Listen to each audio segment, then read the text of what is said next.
to Simmons and, quote, "Our job is not to babysit somebody, and I'm sure my teammates feel that way." This is messy. Shannon, where's this headed? Where's it headed, Skip? I've been trying to tell you this for the longest time. Yep. And you say, oh, Doc can fix this. No, Doc is part of the reason why it got to this. A lot of this, Skip, look, a lot of this has to do with Ben. Ben did not play well in the Atlanta series. And when he was down at his lowest, he felt his superstar teammate and his coach piled on him. You can get the fans, Ben, you terrible, you suck, you're not any good. Okay, I can accept that. That's outside. But the one thing I don't want to have happen is one of my teammates and my coaches also piling on. So it made a bad situation, it made it worse. So this offseason, they go try to talk to him. I don't want to be here. I'm ready to move on. I think I know for a fact we should move on. Doc, comes out here to L.A. and talks and be yelling and screaming and said, hey, you under contract, you're under effing contract. Ben say, I get all that. But I want to play for anybody other than you. And I kept telling you, Joel Embiid said, you know what?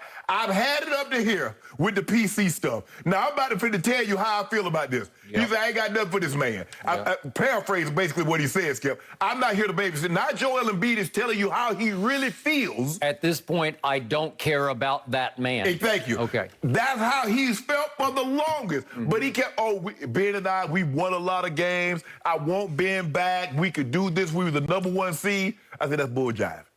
You know it was bull jive. I know it was bull jive. Everybody in the locker room know it was bull jive. I know one guy for certain knew it was bull jive, and that was Ben Simmons. Skip, I don't know. Skip, it's only going to get worse. When you ask the man, will you say, okay, Ben, get in there for the series? Nah, I'm good. No, seriously, Ben, go and sub. I need you in there. Nah, what part about that I'm good didn't you get? I'm not going in.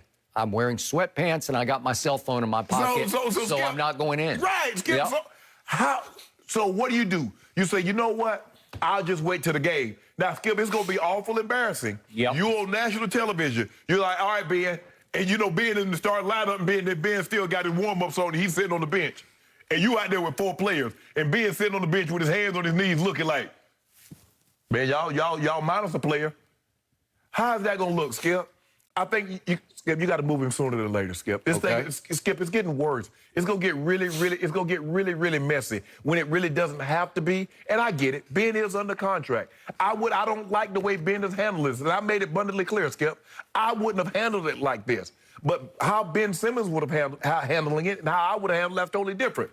But, Skip, it's unattainable. It's beyond repair. There's nothing you can do. There's nothing that can be said now because Joel Embiid has let it known over the last week and a half how he truly feels about this situation. So, Skip, it's time to move on. You're not going to get equal value for him, but you got to move it. Okay. I told you as late as I believe yesterday or maybe the day before, I was still holding out hope. And I know from inside they were holding out hope that this would slowly but surely blow over, that the air would get cleared, there'd be a little bit of forgive and some forget, and that they would slowly figure this back out because the Sixers from the top down do not want to trade Ben Simmons. He's just too valuable. They believe in him. They have bought stock in Ben Simmons because they've got 4 more years of contract that they owe him, that they feel like he owes them. And that's a bargain. Consider what the salaries are going, that's a bargain what you got Ben Simmons under. Okay, I got it. He made yet another all-star team last year. He made first-team all-defense, and obviously he got the free-throw demons, especially in the Atlanta series, and it got ugly. And to your point, the turning point, the irony was this was a quote from Joel Embiid right after that Game 7, in which he starts off saying the turning point in the game was when we had an open shot. We had an open shot, and we made one free throw, not shot by Ben Simmons, by Thibault, and we missed one, and they came down and scored. That's how he summed up the game. We had an open shot. The turning point was. Well, I also think that was the turning point in this whole relationship with Ben Simmons. That was the turning point, the flash point. That was one of it. When Doc said what he said. When he said what he said, and he says, I didn't mean it that way. I was trying to duck and dodge the question, but it came across that I don't know if I can win with him as my point guard. Well, could you win with him maybe as your you're forward, or something else, you know, besides make him a point forward instead of a point guard. Okay, and at that flashpoint moment in Game 7, they were down 2 at home with 3:30 left, and you know the rest of the story. Correct. Meanwhile, quietly, Ben Simmons was holding Trae Young to 5 of 23 that night to keep the Sixers in the game. That's why management, all the way Morey up to the owner, Josh Harris, they look at this like, it's just we got to figure this back out because we have lost all leverage. We are now forced to give him away because nobody's going to give us equal value at this point. And the thing is, Skip, Ben Simmons, he can guard 1 through 4. He can guard point guard, 2 guard, power forward, and a small forward. All right. Now to my point about yesterday. I was hanging in with my theory that they were going to figure this back out slowly but surely until Joel Embiid opened his mouth again. I've never heard anything like it. He is trying to blast this man out of town. And when he said, and I read you the quote, at this point, I don't care about that man. I'm just happy that man didn't become that bleepity bleep, you know, because that's probably what he was. But at least publicly, he did refer to him as that man, right? Yeah. But you know where his mind was going at that point. Ben said, at this point in time, I drive him. I fly him up out of here as soon as you get him up out of the building. I also thought it was significant and critical yesterday that it was reported they have not spoken a word to each other. And I'm not sure how people would know that, but it came from inside. Of course. That Embiid and Ben's been there for 3 practices now. How can you coexist in a locker room? You said the other day, what would be just the way of the locker room when he walked back in the door? What's up? You know, just something. But I told you when he coming back in there, he already done told Joel, bro, I'm fool with you. Don't speak to me. Well, they clearly avoided each other carefully because they didn't even come close enough contact to give each other a nod, right? Like what you been up to, or just some. How's the weather kind of? Skip, that's the difference between the football and basketball locker room. I got it. Because think about what would have happened if a football player said, "Man, I don't care nothing about that man." Yeah. Bro, go step you. You got a problem with me?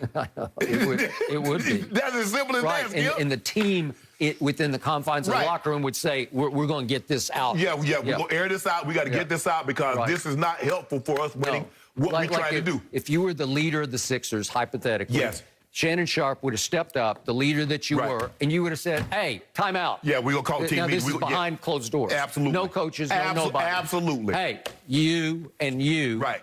Let's talk it out. I want you to speak, then I want you to speak, and then we're all going to speak. Correct. Right? Yes, and absolutely. We're going to air this thing out until we come to some grips with it, right? I'm going to say, Ben, look, we understand that you don't want to be here. But in the meantime, while you're here, until you are no longer here, let's try to make the best of this situation. Let's try to win as many games as you can.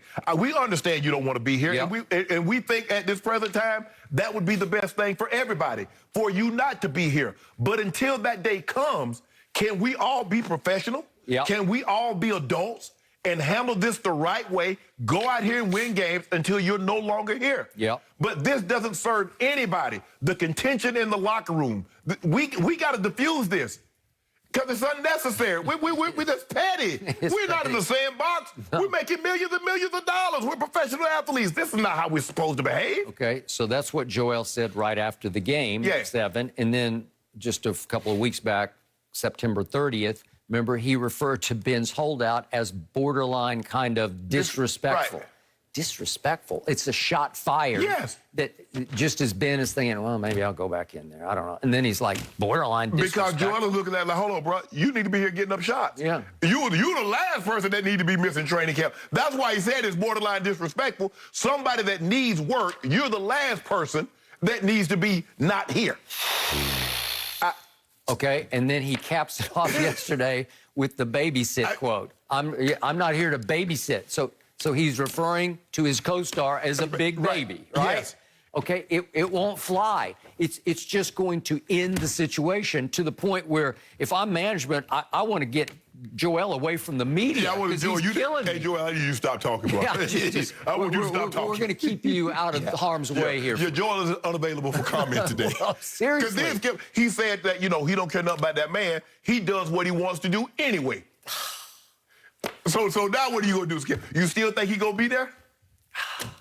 Well, it's all about Joel now. It's not about Ben. It's about this guy. Yeah. Because he is making it unfixable. Yes. Because he's only pouring gasoline on the bonfire. It's already blazing. It is blazing, and he just every time he sits down to the media.